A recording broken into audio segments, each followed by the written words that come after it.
आज का topic gravitational self energy पर है। जैसा कि लोग जानते हैं कि एनर्जी दो तरह की होती है, काइनेटिक एनर्जी यानी गतिज ऊर्जा और दूसरी होती है पोटेंशियल एनर्जी यानी कि स्थितिज ऊर्जा। और जब हम किसी बॉडी पर या किसी वस्तु पर काम करते हैं, वर्क करते हैं, तो जो वर्क किया जाता है, वर्क डन, वो उसकी काइनेटिक एनर्जी या पोटेंशियल एनर्जी में कन्वर्ट हो जाती है। तो अगर हम किसी बॉडी को फोर्स लगा के उस पर वर्क करें, ढकेलें, तो उसकी स्पीड बढ़ जाती है, जिससे उसकी काइनेटिक एनर्जी बढ़ जाती है। या अगर किसी बॉडी को हम वर्क लगा के उसकी पोजीशन को चेंज कर दें, तो उस पोजीशन को चेंज करने में जो वर्क लगता है वो उसकी पोटेंशियल एनर्जी में कन्वर्ट हो जाता है। यहाँ पर सिचुएशन दूसरी है। इसे सेल्फ एनर्जी क्यों कहते हैं? क्योंकि कुछ बॉडीज़ जो होती हैं, जो बनती हैं, वो उनके बनने में शुरू से जो वर्क वो करते हैं, वो उनका किया हुआ वर्क खुद में एनर्जी में चेंज हो जाता है, जिसे हम लोग सेल्फ एनर्जी कहते हैं। फॉर एग्जांपल, अगर हम अर्थ का केस ले लें, अर्थ जो है वो छोटे छोटे पार्टिकल से मिलकर बना था। तो इसको बनने में जितना वर्क अर्थ ने किया अपने खुद को बनाने में, वो वर्क इसकी पोटेंशियल एनर्जी में चेंज हो गया, जिसकी ये खुद की बनाई हुई एनर्जी है, जिसे हम ग्रेविटेशनल सेल्फ एनर्जी के नाम से जानते हैं। तो अगर कोई बॉडी है या कोई स्फेरिकल सॉलिड है जिसका मास m है और जिसका रेडियस r है, तो इतनी बड़े मास को और रेडियस को बनाने में कितनी एनर्जी लगी होगी, जो इसकी अपनी सेल्फ एनर्जी होगी, उसको हम कैलकुलेट करेंगे। The self energy due to gravitation, यानी कि इसके जो एलिमेंट्स हैं वो खुद एक दूसरे के पास आते गए होंगे इन्फाइनाइटेसिमल दूरी से, और उनको बनने में जो एनर्जी लगी होगी, जो वर्क किया गया होगा, वो उसकी सेल्फ एनर्जी में कन्वर्ट हो जाता है। तो the self energy due to gravitation of a body of mass m and radius r। तो इसको हम कैलकुलेट करेंगे आज कि अगर किसी बॉडी का मास m हो, कैपिटल M, और उसकी रेडियस r हो, तो उतनी बड़ी बॉडी को बनाने में कितनी एनर्जी लगी होगी, जो कि उसकी सेल्फ एनर्जी में कन्वर्ट हो जाएगा। तो हमने मान लिया कि ये हमारी एक ऑब्जेक्ट है,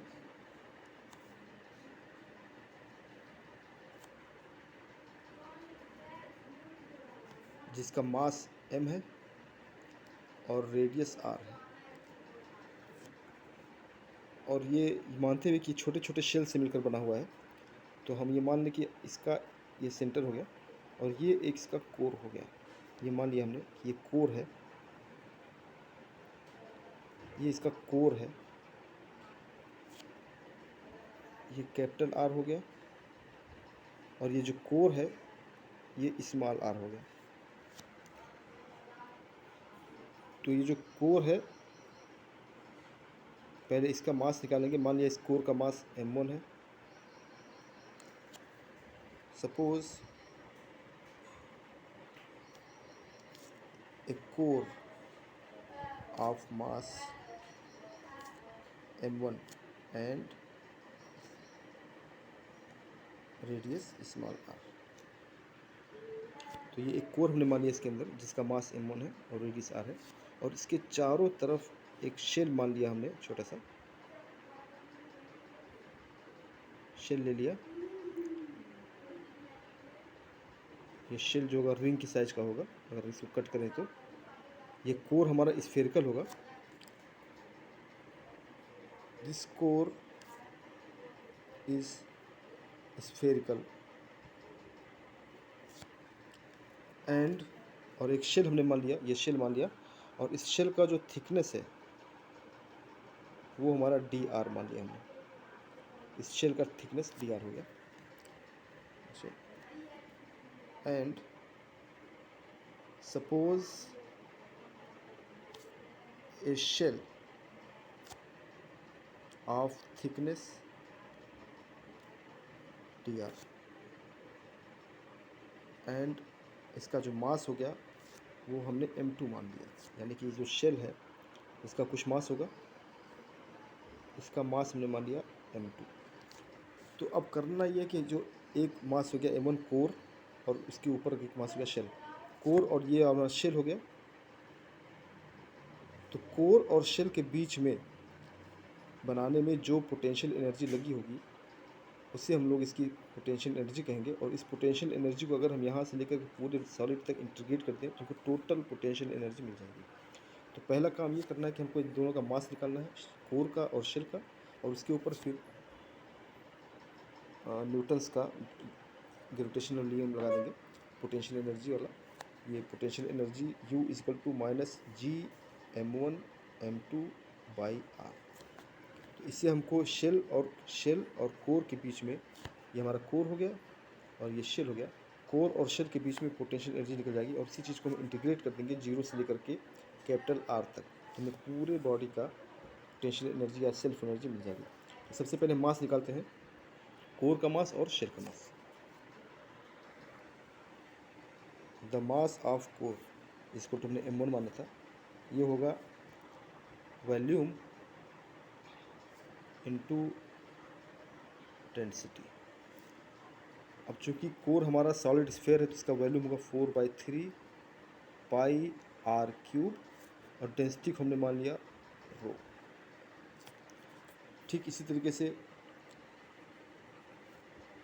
द मास ऑफ शेल, जो कि एक रिंग के फॉर्म में होगा, इसका मास हमने मान लिया m2, ये होगा वॉल्यूम इनटू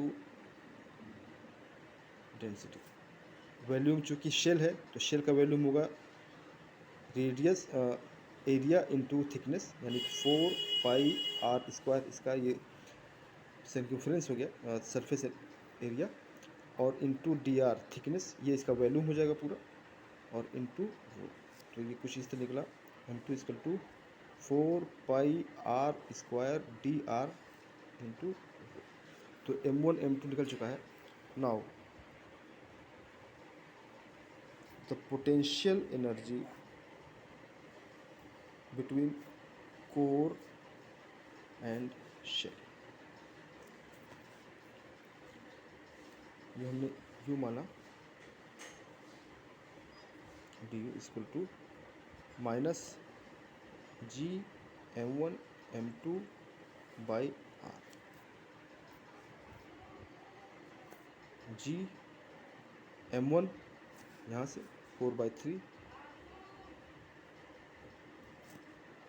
पाई R cube rho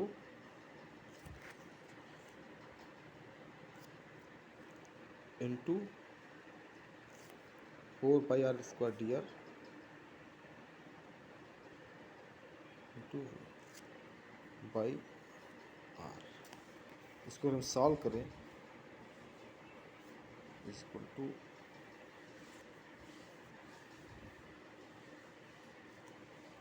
minus G/3 नीचे आ जाएगा,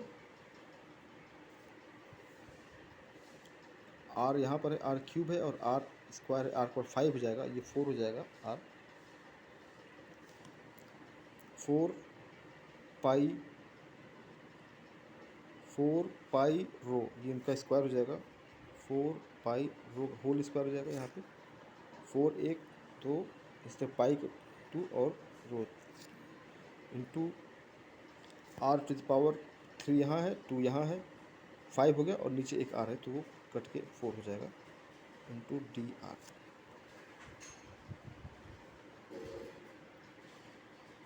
ये हमारा पोटेंशियल एनर्जी हुआ कोर और शेल के बीच में। अब इसी चीज़ को हम इंटीग्रेट करते हैं, total self energy of the sphere, total self energy of the sphere may be obtained by integrating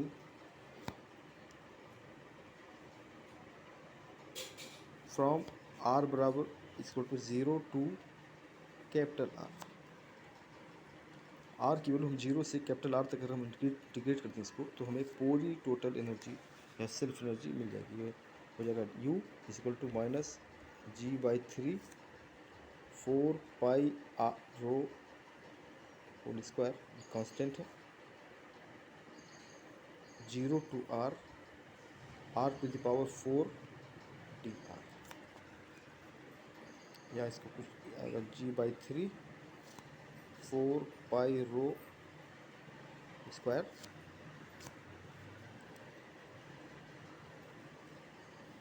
ये हो जाएगा r to the power 5 by 5।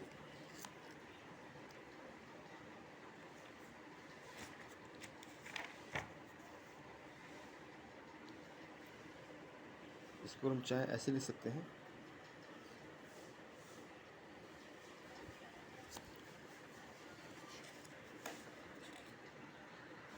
तो जो हमारा आया था वो आया था U equal to minus G/3 4 pi rho cube square r to the power 5 by 5।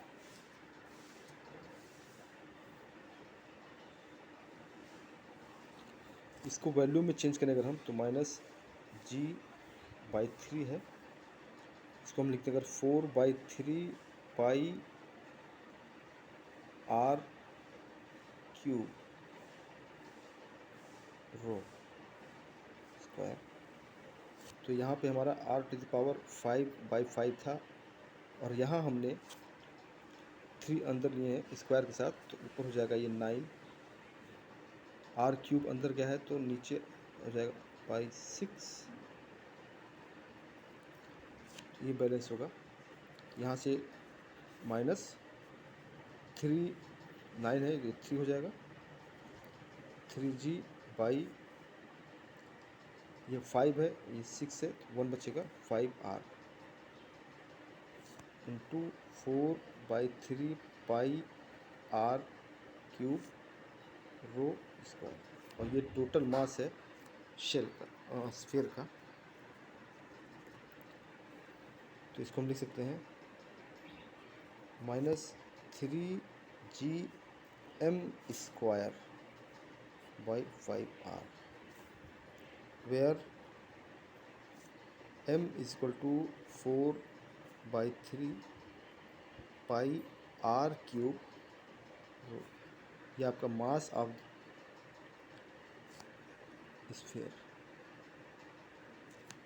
तो जो ग्रेविटेशनल एनर्जी, जो सेल्फ एनर्जी मिली किसी बॉडी का जिसका मास m हो और रेडियस r हो, तो इसकी सेल्फ एनर्जी जो होगी ग्रेविटेशनल एनर्जी, वो इतनी होती है माइनस 3G/m² बाई 5r। ये किसी बॉडी की सेल्फ एनर्जी हो गई जिसका मास m हो और रेडियस r।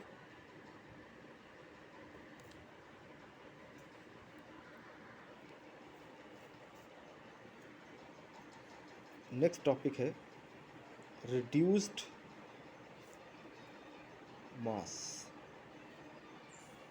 या इसको टू बॉडी प्रॉब्लम भी कहते हैं। Two body problem, reduce mass का मतलब एक तरह का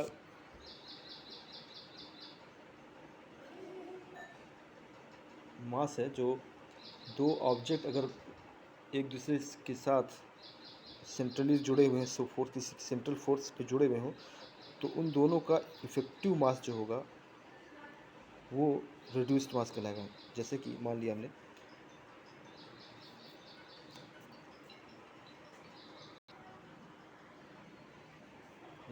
हमने एक बॉडी है, ऑब्जेक्ट है जिसका मास m1 है, और एक दूसरी ऑब्जेक्ट है जिसका मास m2 है, और ये दोनों किसी सेंट्रली पॉइंट से, किसी सेंट्रल फोर्स द्वारा ओरिजिन से जुड़े हुए हैं।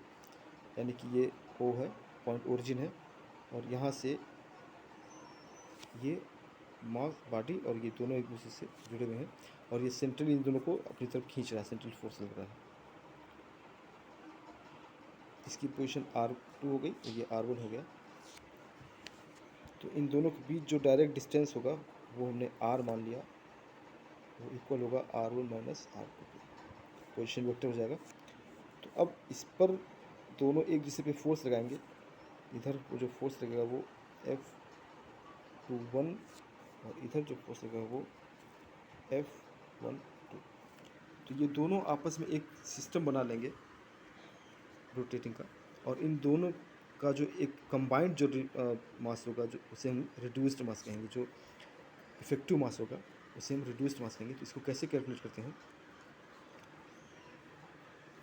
The force acting on particle R, जितने फोर्स इस पर, जो फोर्स इसकी वजह से फोर्स लग रहा है, ये ऑब्जेक्ट 1 हो गया और ये पार्टिकल 2 हो गया।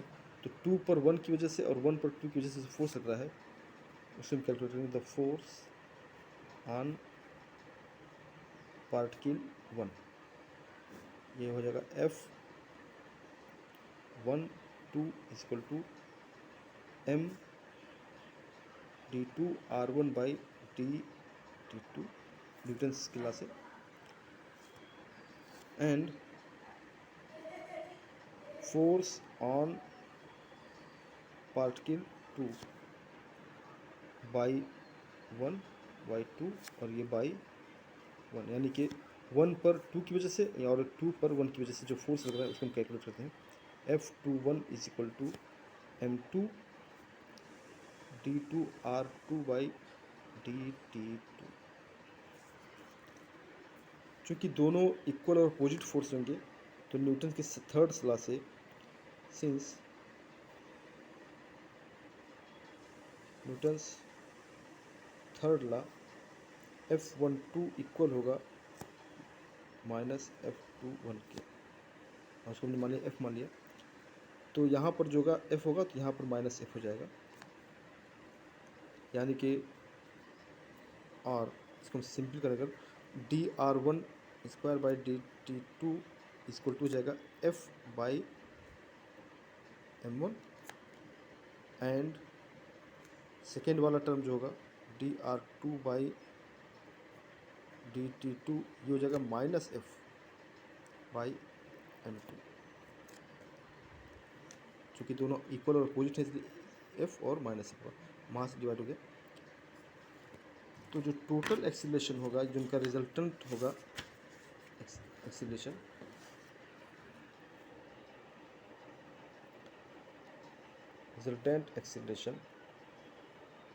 वो dr1 square by dr2 square minus dr2 square by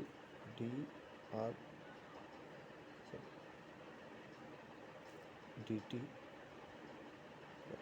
ये हो जाएगा हमारा F by m1 minus F by m2, या F by m1 plus F by m2। और ये हमारा चूँकि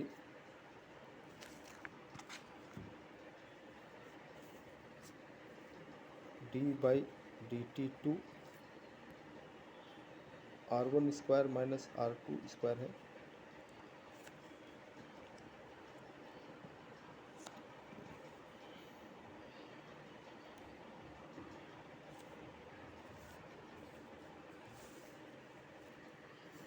तो ये हमारा r1 माइनस r2 r है, दोनों की पोजीशन वेक्टर है dt2, ये हो जाएगा F कॉमन लिया हमने 1/m1 प्लस 1/m2।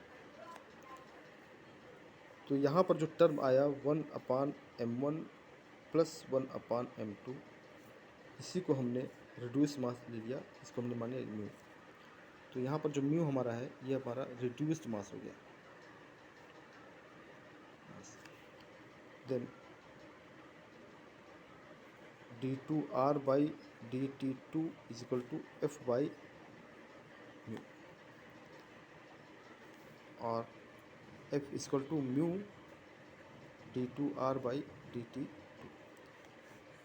तो दोनों बॉडी मिल करके एक रिड्यूस मास बनाएंगे, इफेक्टिव मास। म्यू हमारा होगा रिड्यूस्ड मास,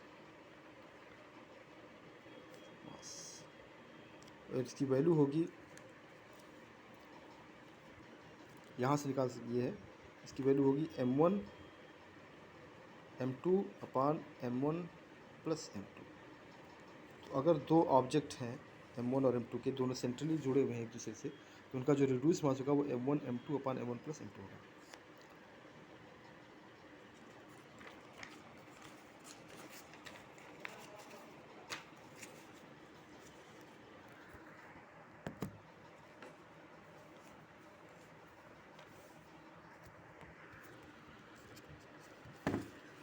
अब रिड्यूस मास का जो फार्मूला निकला, reduced mass of two body m1 and m2, तो इनका जो फार्मूला निकलेगा रिड्यूस मास का वो होगा m1 m2 by m1 plus m2। इसको एक एग्जाम्पल के तौर पे देखते हैं। एग्जाम्पल ऑफ रिड्यूस्ड मास। तो यहाँ पर हमें ये पता चलेगा कि अगर दो मास हैं m1 m2 के, तो रिड्यूस मास इन दोनों में से किसके इक्वल होगा। अगर दोनों बराबर, मान लिया हमने कि दोनों बराबर हैं, m1 और m2 दोनों बराबर हैं, तो उस कंडीशन में इफ़ बोथ आर सेम, यानी कि m1 और m2 दोनों बराबर हैं, तो उस कंडीशन में म्यू बराबर हो जाएगा 2m1 अपान square, m1 square upon 2m1, यानी कि m1 बाई 2, यानी दोनों का हाफ। तो रिड्यूस मास जो होगा हाफ ऑफ मास, यानी कि रिड्यूस मास का आधा हो जाएगा। अगर दोनों इक्वल हैं तो रिड्यूस मास होगा का किसी एक का आधा हो जाएगा, यानी कि जस्ट हाफ हो जाएगा। और अगर मान लिया कि दोनों में से एक बहुत ज़्यादा एक बहुत कम हो, तब किसके इक्वल होगा। इसी के लिए हम एक एग्जाम्पल देखते हैं। Example of reduce mass, hydrogen atom.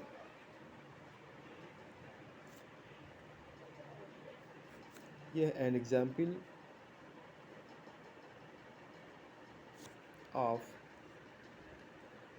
Reduced मास। तो हाइड्रोजन एटम में एक प्रोटॉन होता है यहाँ पे सेंटर या न्यूक्लियस पे, और एक इलेक्ट्रॉन होता है जो इसकी चारों तरफ रोटेट करता है। हमने मान लिया कि मास ऑफ इलेक्ट्रॉन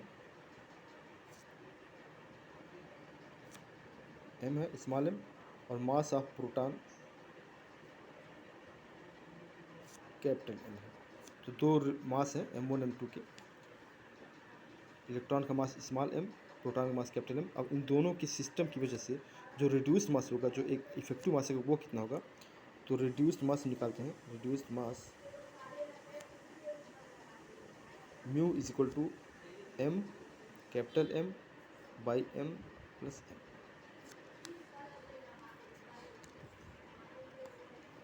इसको चेंज करने के लिए इसको थोड़ा सा कन्वर्ट करें, इसको हम m plus m by small m कर सकते हैं, लेकिन इसका पावर माइनस हो जाएगा क्योंकि हमने इसको इन्वर्ट कर दिया है।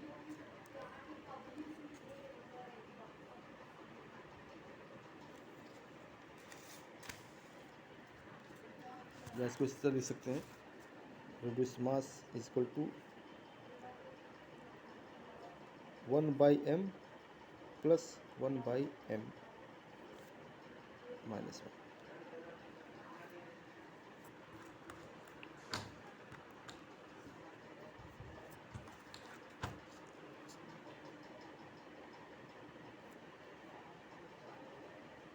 अब यहाँ से अगर हम m 1 बाई m बाहर निकालें, ये पूरा बाहर निकाल लेते हैं, 1 बाई m बाहर निकालें तो पावर माइनस है, तो ये m बाहर आ जाएगा, यहाँ 1 बचेगा। यहाँ 1 बाई m निकाला है तो ऊपर m आ जाएगा, by m to the power minus 1। If m is very less than m, तो इसका जो बाइनोमियल एक्सपेंशन होगा वो माइनस एम हो जाएगा। तो mu is equal to m 1 minus m by. अब चूंकि हम जानते हैं in case of electron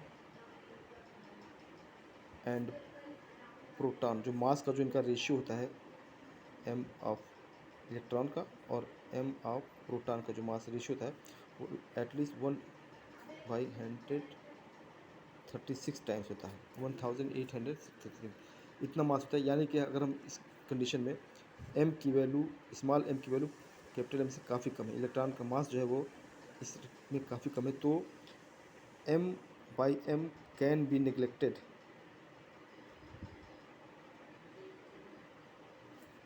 as compare to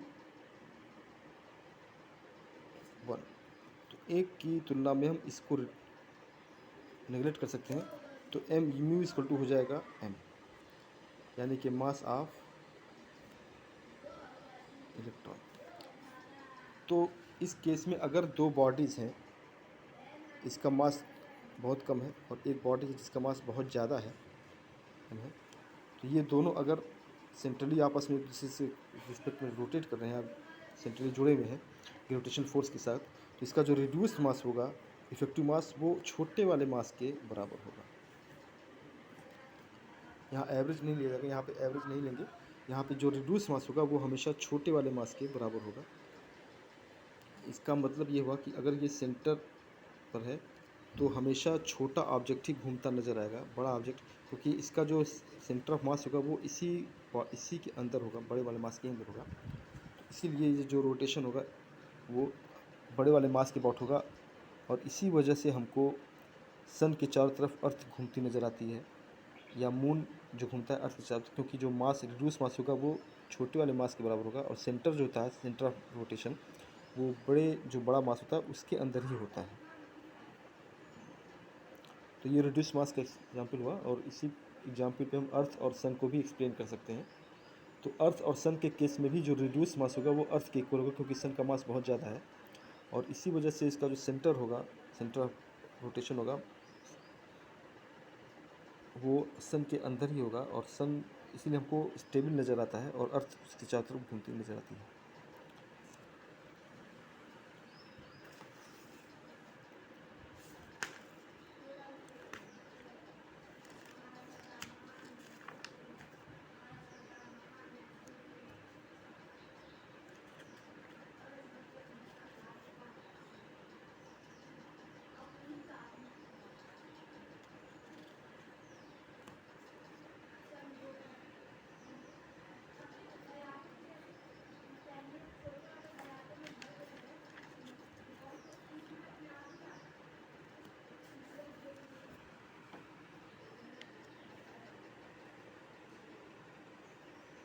इसके नेक्स्ट अगले लेक्चर में हम लोग केपलर्स लॉ के बारे में जानेंगे। आज हम इसका थोड़ा सा इंट्रोडक्शन देते हैं। केपलर ने प्लेनेटरी मोशन पे 3 रूल्स दिए थे। प्लेनेट किस तरीके से सन के अराउंड मूव करता है। तो पहला जो रूल था वो था the law of elliptical orbit, यानी कि जितने भी प्लेनेट हैं सन के अराउंड वो एक एलिप्स सर्किट एलिप्टिकल वे में रोटेट करते हैं, रिवॉल्व करते हैं। जो उनका रिवॉल्विंग पथ होता है वो एलिप्टिकल होता है, और सन इस एलिप्स के किसी एक फोकस पर रहता है। दूसरा नियम बन गया था the law of area, the radius vector drawn from the sun to the planet sweeps out equal areas in equal time, that is aerial velocity of the radius vector is constant। यानी कि अगर कोई planet सन के around move कर रहा है तो वो उसका जो एरिया होगा किसी टाइम में वो इक्वल होगा। अगर नज़दीक है तो ज़्यादा एरिया बनाएगा, दूर है तो कम एरिया बनाएगा। तो एरिया उसका सेम होगा, स्पीड फर्क पड़ जाती है, स्पीड के हिसाब से एरिया जो होता है वो कांस्टेंट हो जाता है। एरियल स्पीड इसकी कांस्टेंट रहती है किसी प्लैनेट की। और तीसरा जो उन्होंने नियम दिया था